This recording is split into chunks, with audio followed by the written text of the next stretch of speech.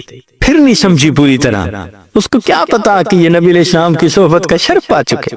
اس نے آگے ہاتھ بڑھایا، چونکہ طبیعت میں بہت ایک دوسرے کے ساتھ آزادی تھی، اس نے ہاتھ پکڑنے کی کوشش کی تو مرشد نے فرمایا خبردار، اگر تم نے مجھے ہاتھ لگانے کی کوشش کی، تلوار میرے پاس ہے، میں تمہارا کام تمام کر دوں گا۔ اب جب انہوں نے یہ الفاظ کہے تو وہ گھبرا گئی اور چلی گئی۔ جس طرح اس صحابی نے گناہ کی دعوت دینے والی اس خوبصورت لڑکی سے ڈیل کیا، آج توبہ کرنے والے کسی بھی مرد اور عورت کو اس طرح بد کردار لوگوں سے ڈیل کرنے کی ضرورت ہے۔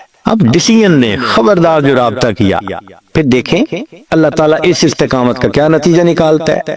کبھی کبھی یہ دعائیں بھی پڑھیں، حدیث پاک میں ہے اللہم انا نجعلک فی نحورہم ونعوذ بک من شرورہم، اللہم استر عوراتنا وآمن روعاتنا۔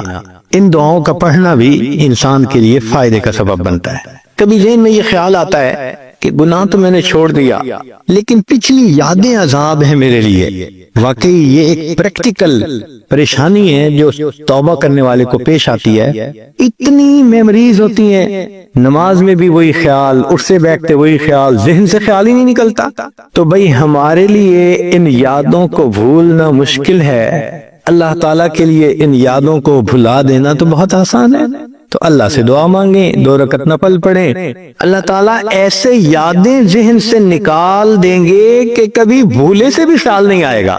ایک ذہن میں سوال یہ آتا ہے کہ کیا توبہ کرنے والے بندے کو گناہ کا اعتراف کرنا ضروری ہے؟ جواب جی ہاں، گناہ کا اعتراف اللہ رب العزت کے سامنے کرنا ضروری ہے۔ چنانچہ نبی علیہ الصلوۃ والسلام نے دعا سکھائی جس میں ہے ابوء لک بنعمتک، اے اللہ میں آپ کی نعمتوں کا بھی اعتراف کرتا ہوں، وابوء بذنبی، اور میں اپنے گناہوں کا بھی اعتراف کرتا ہوں۔ تو گناہوں کا اعتراف تو کرنا ہی پڑتا ہے، دنیا میں کر لے تو بہت بہتر، ورنہ جہنم میں جا کے تو ہر بندہ کے اعتراف کر لے گا۔ قرآن مجید میں ہے کہ جہنمی جب جہنم میں جائیں گے تو فرشتے حیران ہو کے پوچھیں گے ما جاءکم النذیر، تمہیں کوئی سمجھانے والا ڈرانے والا نہیں آیا تھا؟ قالوا بلا قد جاءنا نذیر، کہیں گے ہاں آئے تو تھے سکھانے والے، سمجھانے والے، ڈرانے والے، ہم نے ان کی بات پہ توجہ ہی نہیں کی، ہم نے کہا کوئی چیز نازل نہیں ہوئی، فلاں نہیں فلاں نہیں، اور آخر پر نتیجہ نکالیں گے لو کننا نسمع، اے کاش اگر ہم سنتے ان کی بات، او نعقلو، یا ہمارے اندر عقل کی رتی ہوتی، ما کننا فی اصحاب السعیر، ہم دوزخ میں جانے والوں میں سے نہ بنتے، فاعترفوا بذنبہم فسحقا لاصحاب السعیر۔ اللہ فرماتے ہیں اپنے گناہوں کا اعتراف کریں گے اس وقت۔ تو بھئی یا تو دنیا میں اعتراف کر لیں اللہ کے سامنے تنہائی میں بیٹھ کے اور معافی مانگ لیں، ورنہ پھر جہنم میں جا کے تو ہر بندے کو اعتراف کرنا ہی پڑے گا۔ ایک سوال ذہن میں یہ پیدا ہوتا ہے کہ جی میں نے گناہوں سے توبہ تو کر لی مگر میں کمزور ہوں، مجھے لگتا ہے میں بچ نہیں سکوں گا۔ بھئی میں نہیں بچ سکوں گا، اللہ تعالیٰ تو اس پر قادر ہے کہ ہمیں بچا دے، تو اللہ سے دعا مانگیے، اللہ سے مدد مانگیے۔ علماء نے لکھا ہے کہ جو شخص گناہ سے بچنے میں اللہ کی مدد مانگتا ہے، اللہ فرماتے ہیں اس بندے کی مدد کرنا میرے اوپر لازم ہو جاتا ہے۔ اللہ پر کوئی چیز لازم نہیں ہے، مگر سمجھانے کی خاطر یہ لفظ استعمال ہوا ہے کہ اللہ فرماتے ہیں کہ یہ مجھ سے مدد مانگ رہا ہے۔ اور نقطہ انہوں نے یہ نکالا کہ دیکھیں تسمیہ میں اللہ رب العزت نے ذاتی نام بھی استعمال کیا، صفاتی نام بھی استعمال کیے۔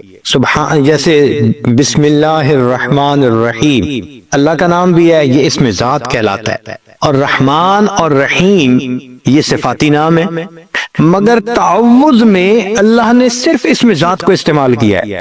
اعوذ باللہ من الشیطان الرجیم، ایسے نہیں ہے جیسے بسا اوقات قراء پڑھتے ہیں اعوذ باللہ السمیع العلیم من الشیطان الرجیم، نہیں، ایسے نہیں ہے۔ اللہ نے صرف اسم ذات کو استعمال کیا، کیوں؟ صفاتی نام سے کنفیوژن ہو سکتا ہے۔ اب جیسے اللہ کے صفاتی نام ہیں وہ کئی مرتبہ مخلوق کے لیے بھی استعمال ہوتے ہیں۔ اللہ سمیع اور بصیر ہیں، انسان کو بھی فرمایا فجعلناہ سمیعا بصیرا۔ اللہ تعالیٰ رؤوف الرحیم ہے، اللہ نے اپنے حبیب صلی اللہ علیہ وسلم نے فرمایا بالمؤمنین رؤوف الرحیم۔ تو صفاتی نام میں یہ شائبہ ہو سکتا ہے کہ اس نے اللہ کو پکارا ہے یا یہ صفت رکھنے والے کسی اور کو پکارا ہے۔ اللہ نے تعوذ میں صفاتی نام ہی نہیں رکھا، فرمایا میرے بندے تم میرے دشمن شیطان سے بچنا چاہتے ہو نا، میں اپنا ذاتی نام رکھتا ہوں، بائی نیم تم مجھے پکارو گے، میں پروردگار تمہاری حفاظت کر کے دکھاؤں گا۔ تو جو بندہ گناہوں سے بچنے کے لیے اللہ سے مدد مانگتا ہے نا، یقیناً اللہ کی مدد اترتی ہے۔ ہاں، اگر کوئی بندہ دیکھتا ہے کہ ابھی بھی میرے اندر قوت نہیں، تو ایک اور بھی طریقہ ہے، اللہ والوں کے ساتھ مل کر توبہ کے کلمات پڑھ لینا۔ ہم نے دیکھا ہے اپنے شیخ حضرت مرشد عالم رحمت اللہ علیہ کو، ان کی صحبت میں بہت بگڑے ہوئے نوجوان آتے تھے، توبہ کے کلمات پڑھتے تھے، ان کی زندگیاں بدل جاتی تھی۔ یہ جو مل کے توبہ کے کلمات پڑھنے ہیں، اس کی بھی اہمیت ہے۔ دیکھیے قرآن مجید میں اللہ فرماتے ہیں فَاسْتَقِمْ كَمَا أُمِرْتَ وَمَنْ تَابَ مَعَكَ، اے میرے محبوب صلی اللہ علیہ وسلم اب بالکل شریعت پر جمے رہیے، اور جو آپ کے ساتھ تو بتائے ہوئے۔ یہ جو تابا معک کا لفظ ہے نا قرآن کا، یہ بتا رہا ہے کہ یہ بھی ایک فضیلت ہوتی ہے، یہ بھی ایک نسبت ہوتی ہے جو صحابہ نے نبی علیہ السلام سے حاصل کر لی تھی، اللہ نے اس کی لاج رکھی۔ پھر تو یہ جو کسی کے ساتھ مل کے توبہ کے کلمات پڑھ لیتے ہیں، اس سے اللہ تعالیٰ انسان کو پھر نیکی کی توفیق عطا فرما دیتے ہیں۔ کبھی کبھی ذہن میں یہ بھی خیال آتا ہے اچھا جی میں توبہ کر لوں گا، اللہ بڑا رحیم ہے، اللہ نے کسی کو تو معاف کرنا ہی ہے، اللہ معاف کر دے گا۔ بھئی اللہ رحیم ہے، معاف کر دیں گے، یہاں تک تو بات ہے صحیح، لیکن اگر موت کے وقت ایمان ہی سلامت نہ رہا تو پھر کیا بنے گا؟ حدیث پاک میں ہے کتنے لوگ ہوتے ہیں ان کے نام ساری زندگی مسلمانوں کی فہرست میں رہتے ہیں، موت کا وقت آتا ہے ان کا نام مسلمانوں کی فہرست سے خارج کر دیا جاتا ہے۔ کتنے لوگ ہوں گے قرب قیامت میں یصبح مؤمنا و یمسی کافرا، نبی اسلام نے فرمایا صبح اٹھیں گے ایمان والے ہوں گے، شام سونے کے لیے بستر پہ جائیں گے ایمان سے خالی ہوں گے۔ تو بھئی یہ جو ایمان سلب ہونے کی بھی باتیں ہیں، کہیں ایسا تو نہیں کہ گناہوں کے بد اثرات کی وجہ سے ایمان ہی سلب ہو جائے، پھر کیا بنے گا؟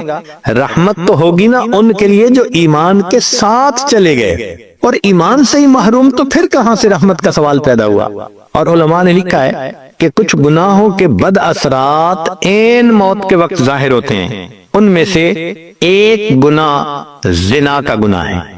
اس زنا کے گناہ کے اثرات دنیا میں تو ہوتے ہی ہیں، موت کے وقت بھی ظاہر ہوتے ہیں۔ میں نے ایک مرتبہ حضرت مرشد عالم رحمت اللہ علیہ سے یہ بات پوچھی، حضرت میں چھوٹا بھی ہوں، کم علم بھی ہوں، ناسمجھ بھی ہوں، تو مجھے کچھ باتیں نہیں سمجھ میں آتی، آپ اگر اجازت دیں تو میں آپ سے پوچھ لیا کروں۔ حضرت بہت خوش ہوئے، فرمان لگے پوچھا کرو۔ تو میں نے یہ سوال پوچھا کہ حضرت تلبیس ابلیس کتاب میں ایک واقعہ پڑھا ہے، ایک حافظ قرآن تھا جس نے کہ بد نظری کی، شہوت کی نظر کسی پر ڈالی، اور اس کی وجہ سے 20 سال کے بعد وہ قرآن پاک سے محروم ہو گیا، قرآن پاک سینے سے ہی نکل گیا۔ تو میں نے کہا کہ حضرت اس ایک مرتبہ کسی غیر کو دیکھنے پر اتنی بڑی محرومی کہ قرآن پاک سے محروم ہو گیا، یہ تو بہت بڑی سزا ہے۔ تو حضرت نے فرمایا اصل میں یہ اللہ کی غیرت کا معاملہ ہے۔ وہ کیسے کہ اللہ تعالیٰ چاہتے ہیں میرے بندے، نعمتیں میں نے دیں، پیدا میں نے کیا، اب تیرا دل میری محبت کے لیے وقف ہونا چاہیے، یہ میرا گھر ہے۔ جب ہم اپنے دل میں اللہ کی بجائے کسی غیر محرم کو بساتے ہیں اور اس کی محبت دل میں لاتے ہیں، اب کسی عورت کے گھر ذرا کسی اور عورت کو لا کے بٹھاؤ نا، پھر دیکھو وہ کیسے ریئیکٹ کرتی ہے۔ تو فرمایا یہ اللہ کی غیرت کا معاملہ ہے، اور اللہ کو جب غیرت آتی ہے پھر اللہ تعالیٰ کوئی بھی سزا دے سکتے ہیں۔ تو اگر ایک مرتبہ کی بدنظری قرآن پاک سے محرومی کا سبب بن سکتی ہے، تو یہ جو آج اس کے ساتھ افیئر ہے، کل اس کے ساتھ ہے، پرسوں اس کے ساتھ ہے، میرا ٹائم نہیں گزرتا، میں تمہیں ہر وقت یاد کرتا ہوں، میسیجز چل رہے ہیں، ملاقاتیں ہو رہی ہیں، پھر اس کا نتیجہ کیا نکلتا ہے کہ انسان موت کے وقت ایمان سے محروم ہو جاتا ہے۔ علماء نے لکھا ہے زبان پہ فالج پڑ جاتا ہے، کلمہ پڑھنا بھی چاہے کلمہ نہیں پڑھ سکتا، اللہ توفیق چھین لیتے ہیں۔ تو اس لیے ایسے گناہوں سے توبہ کرنی بالفور ضروری ہے۔ ایک سوال ذہن میں یہ پیدا ہوتا ہے کہ میں گناہ کرتا تھا، توبہ کر لی، پھر 1 مہینے میں نے گناہ نہیں کیا، پھر 1 مہینے کے بعد شیطان نے بہکا دیا، میں نے پھر گناہ کر لیا، تو کیا اب گناہ کرنے سے پہلی توبہ ٹوٹ گئی؟ جواب، پہلی توبہ نہیں ٹوٹی، وہ تو قبول ہو چکی۔ ہاں، اب جو گناہ ہوا اس گناہ سے اب پھر توبہ کرنی یہ ضروری ہو گئی ہے۔ دیکھیں نا، آپ کے سیل فون کے اندر 100 میسیجز ہیں اور آپ سب کو ڈیلیٹ کر دیتے ہیں، اس کے بعد اگر کوئی میسیج بھیج دیتا ہے تو پرانے میسیج واپس تو نہیں نہ آ جاتے، اب تو ڈیلیٹ ہو چکے، تو پہلی توبہ ہو چکی۔ اب اگر پھر گناہ ہو گیا بالفرض تو نئے سرے سے اس گناہ سے پھر توبہ کرنے کی ضرورت ہے۔ کبھی ذہن میں یہ خیال آتا ہے میں 2 گناہ کرتا ہوں، ایک تو میں لڑکی کے ساتھ افیئرز ہیں، اور دوسرا یہ کہ میں حرام کاروبار بھی کر رہا ہوں، میں فی الحال لڑکی سے گناہ جو کر رہا ہوں اس سے توبہ کر لیتا ہوں، یعنی ایک گناہ کرتے ہوئے کیا دوسری گناہ سے میں توبہ کر سکتا ہوں؟ جواب، جی ہاں کر سکتے ہیں۔ آپ اس گناہ سے توبہ کر لیجئے، عین ممکن ہے اس کی برکت سے اللہ آپ کو دوسرے سے بھی توبہ کی توفیق عطا فرما دیں گے۔ ورنہ عورتیں کہتی ہیں میں پردہ تو کرتی نہیں، میں نماز کیا پڑھوں؟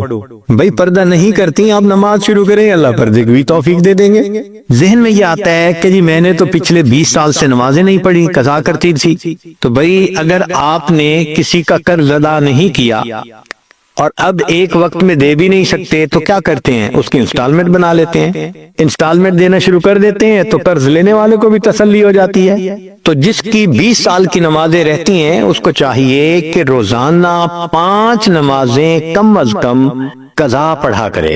نوافل قبول نہیں ہوتے جس کی قضا نمازیں بچتی ہوں، اس کو چاہیے کہ نوافل کی بجائے بھی قضا نماز کی نیت کرے، تہجد میں قضا نماز پڑھے، اشراق کے وقت پڑھے، چاشت کے وقت، اوابین کے وقت، ہر وقت یہ پڑھے۔ ہاں، جب اشراق کے وقت قضا نماز پڑھے گا اللہ خود بخود نماز بھی قبول کر لیں گے، نفلوں کا ثواب بھی دے دیں گے۔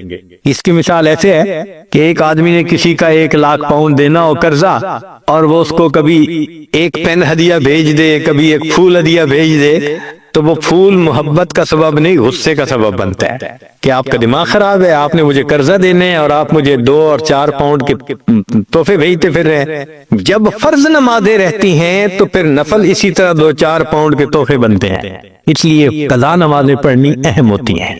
کسی نے روزے نہیں رکھے تو ان سب کا حساب لگا کر روزے رکھنے شروع کر دے۔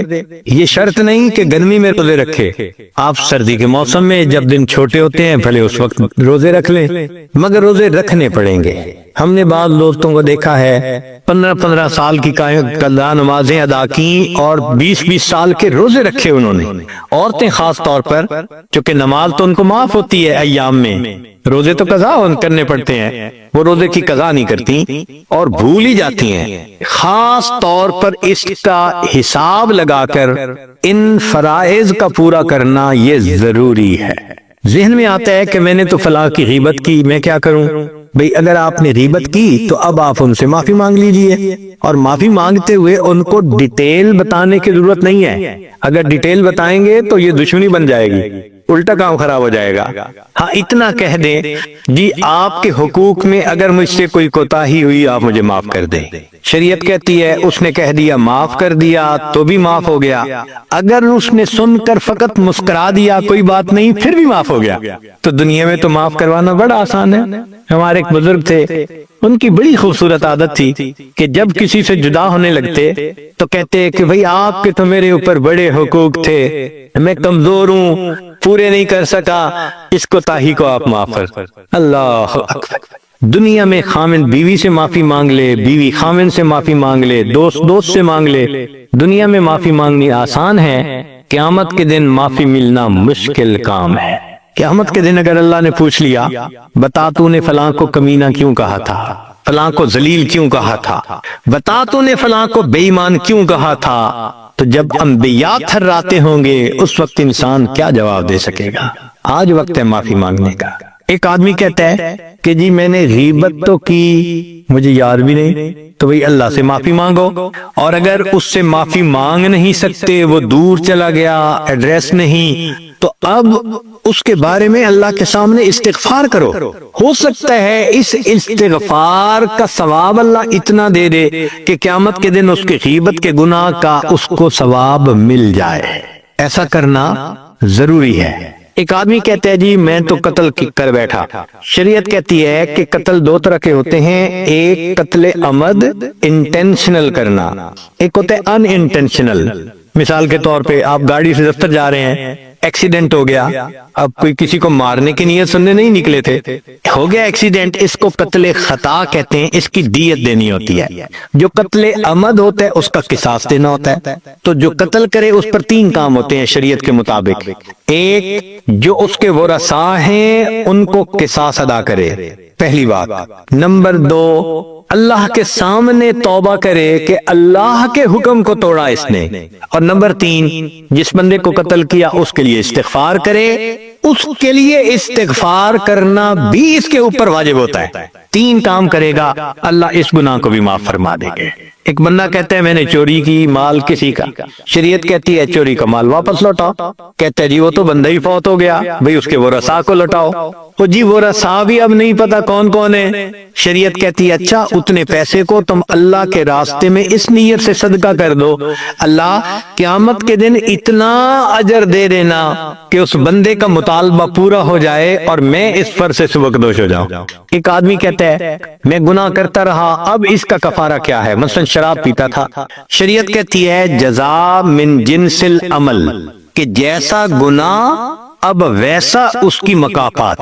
بھئی آپ شراب پیتے تھے, اب آپ کوشش کر کے ایسے علاقے میں پانی کا انتظام کریں جہاں غریب لوگ ہیں اور پانی اویلیبل نہیں. پینے کا گناہ تھا, پینے کی نیکی کریں, یہ اس کی مکافات ہو جائے گی. اگر ایک انسان بدکاری کا مرتکب ہوتا تھا, اس کو چاہیے کہ نیک علماء یا نیک بچیاں جن کے نکاح میں کوئی رکاوٹ ہے, ان کے والدین کے پاس تیاری کے پیسے نہیں, ان کے نکاح میں تعاون کرے, تو پاک دامنی کے کاموں میں لوگوں کی ہیلپ کرے گا, اللہ تعالیٰ اس بدکاری کے گناہ کی مکافات فرما دیں گے. ایک بات اور کہ طریقہ کیا ہے توبہ کرنے کا, سن لیجئے. سیدنا صدیق اکبر رضی اللہ تعالیٰ عنہ نے روایت کی ہے نبی علیہ الصلوۃ والسلام سے, فرماتے ہیں ما من رجل یذنب ذنبا ثم يقوم فيتطهر ثم يصلي ركعتين ثم يستغفر الله غفر الله له. کوئی بندے نے گناہ کر لیا, اب اس کو چاہیے کہ وہ وضو کرے, پھر 2 رکعت صلاۃ التوبہ کی نیت سے پڑھے, اور اس کے بعد اگر وہ توبہ کرے استغفار کرے اللہ تعالیٰ اس کی توبہ کو قبول فرما لیتے ہیں. تو ہمیں صلاۃ التوبہ 2 رکعت تہجد میں پڑھیں, عشاء کے بعد پڑھیں, ایسے وقت میں جب ذہن یکسوئی ہو تو اللہ تعالیٰ اس طرح بندے کی توبہ کو قبول فرما لیتے ہیں. آخری بات کہ توبہ کرتے ہوئے دل کی کیفیت کیا ہونی چاہیے, یہ بہت اہم ہے, اس پہ انحصار ہے توبہ کے قبول ہونے کا. چنانچہ دل کی کیفیت کیسی ہونی چاہیے, اس کے لیے ایک واقعہ ہے جس کو وہب ابن منبہ رحمۃ اللہ علیہ نے نقل کیا. یہ پہلے بنی اسرائیل سے تھے, پھر توبہ کی, اسلام قبول کر لیا, اور انہوں نے کچھ واقعات بنی اسرائیل کے نقل کیے. یہ واقعہ انہی میں سے ہے. واقعہ عجیب ہے کہ بنی اسرائیل کا ایک نوجوان تھا جو بڑا سرکش تھا، بہت خطا کار تھا، سمجھاتے بھی تھے تو اس کے کان پہ جوں نہیں رینگتی تھی، سنی انسنی کر دیتا تھا۔ بستی والے تنگ آ گئے تھے، حتیٰ کہ بستی والوں نے مشورہ کیا اب اگر اس نے یہ حرکت کی نا تو ہم اس کو پٹائی بھی کریں گے اور اس کو ہم بستی سے نکال دیں گے۔ وہ کچھ عرصہ تو بچتا رہا، پھر وہی گناہ کر بیٹھا۔ اب بستی والوں نے اس کو پکڑا، خوب ذلیل کیا، مارا پیٹا اور اس کو دھکے دے دے کے انہوں نے شہر سے نکال دیا۔ شہر اس وقت بہت بڑے نہیں ہوتے تھے، کئی دفعہ شہروں کے گرد دیوار ہوتی تھی اور اس کے گیٹ لگے ہوتے تھے۔ وہ دروازے کے سامنے ویرانہ تھا اور درخت تھے۔ وہ نوجوان اکیلا وہاں چلا گیا، مار بھی پڑی تھی، ذلت بھی ہوئی تھی، تو بڑا ڈپریس تھا، وہاں جا کے بیٹھا۔ لگتا ہے جیسے اس کو بخار ہو گیا۔ اب موسم بھی سردی کا ہو اور بیماری کا علاج بھی نہ ہو تو بیماری اور ایگریویٹ کر جاتی ہے، چنانچہ اس کی وہ بیماری اتنی بڑھ گئی کہ اس کو موت کی کیفیت آ گئی۔ اب جب موت کی کیفیت آئی اس وقت اس نے اللہ سے پھر دعائیں مانگی۔ اب ذرا واقعہ سنیے، میں عربی کی عبارت بھی پڑھتا جاؤں گا اور کچھ اس کے ساتھ ساتھ ترجمہ بھی کروں گا۔ کان فی زمن موسیٰ علیہ السلام شاب عاتن، موسیٰ علیہ السلام کے زمانے میں ایک نوجوان تھا جو بڑا سرکش تھا، مسرفن علی نفسہ، اپنی جان پہ بڑا ظلم کرتا تھا۔ فاخرجوہ من بینہم لسوء فعلہ، بنی اسرائیل والوں نے اس کی بدکاریوں کی وجہ سے اس کو بستی سے نکال دیا تھا۔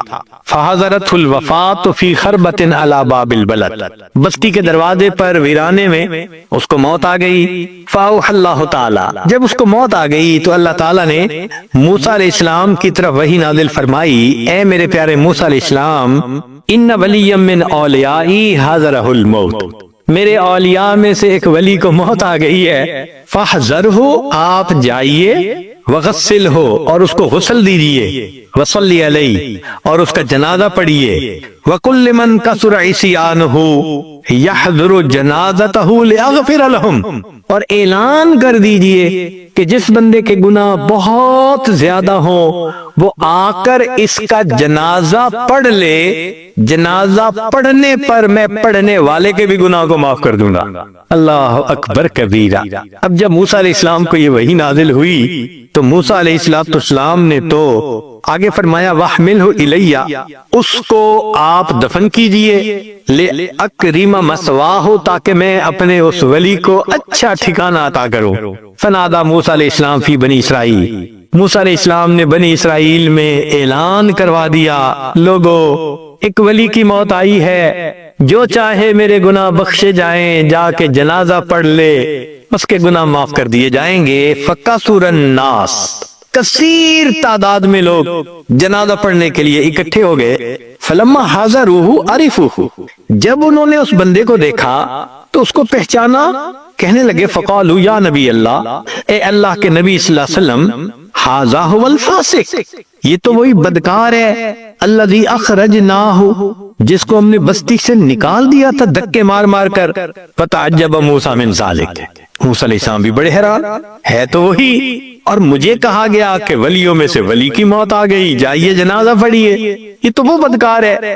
جب موسیٰ علیہ السلام حیران ہو گئے، فأوحى اللہ الیہ، اللہ نے ان کی طرف وحی نازل فرمائی، صدقوا وہم شہدائی الا انہ لما حضرہ الوفات فی ہذہ الخربۃ، یہ لوگ ٹھیک کہہ رہے ہیں، یہ وہی بدکار انسان ہے۔ معاملہ یہ ہے کہ جب اس بدکار انسان کی موت آنے لگی، نظر یمنۃ و یسرۃ، اس نے اپنے دائیں طرف دیکھا اور اس نے اپنے بائیں طرف دیکھا، فلم یرا حمیما ولا قریبا، کوئی اس کا دوست نہیں تھا، کوئی اس کے پاس رشتہ دار نہیں تھا۔ اس وقت اس نے فریاد کی، اللہ کوئی میرا یار ہوتا جو یاری کرتا، دلدار ہوتا دلداری کرتا، میری ماں ہوتی غمخاری کرتی، میری بیوی پاس ہوتی خدمت کرتی، اللہ میرے پاس تو کوئی بھی نہیں۔ اور اے اللہ، ورآ نفسہ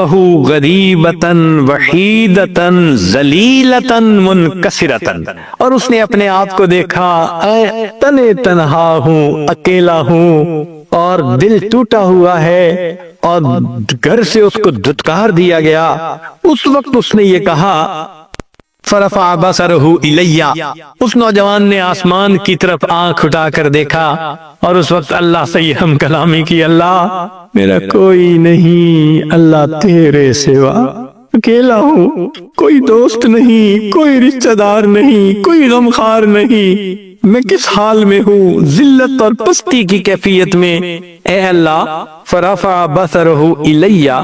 اور اس کے بعد اس نے عجیب بات کی، کہنے لگا الہی عبد من عبادک، تیرے بندوں میں سے ایک بندہ تو ہوں نا، گناہگار صحیح، تیرے بندوں میں سے خارج تو نہیں نہ ہوا، بندہ تو ہوں نا میں تیرا، الہی عبد من عبادک، اللہ تیرے بندوں میں سے بندہ ہوں، غریب فی بلادک، اپنے دیش سے مجھے دھکے دے کے نکال دیا گیا ہے، لو علمت ان عذابی یزید فی ملکک، اگر میں جان لیتا کہ مجھے عذاب دینے سے آپ کی شان بڑھ جائے گی، وَأَنَّ عَفْوُكَ عَنِّي يَنْقُصُهُ مِن مُلْكِكَ، اور مجھے معاف کر دینے سے آپ کے خزانوں میں کمی آ جائے گی، لَمَّا سَأَلْتُكَ الْمَغْفِرَةَ، اللہ میں آپ سے مغفرت طلب نہ کرتا، مگر آپ نے حضرت موسیٰ علیہ السلام کی طرف یہ وحی بھیجی ہے کہ انی انا الغفور الرحیم، بے شک میں بڑا غفور اور بڑا رحیم ہوں۔